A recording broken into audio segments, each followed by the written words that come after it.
لو عاوز تعرف كل حاجة عن أشهر عمليات السمنة على مستوى العالم كله، عملية تكميم المعدة، عملية تحويل المسار، عملية الساسي، عملية بالونة المعدة، وتقنية الكبسولة الذكية، تابعني في الفيديو ده.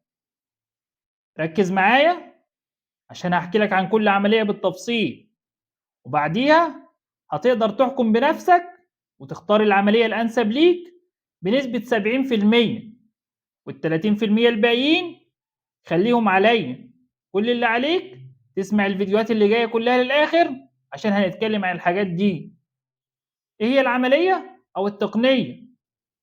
إيه هو اسم أو أسماء العملية أو التقنية؟ وليه اتسمّت بالاسم أو الأسماء دي؟ مين اللي اخترع العملية أو التقنية؟ وده عشان الناس اللي بتحب التاريخ.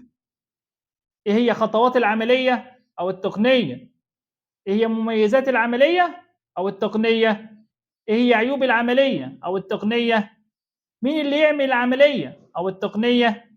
مين اللي ما ينفعش يعمل العملية أو التقنية؟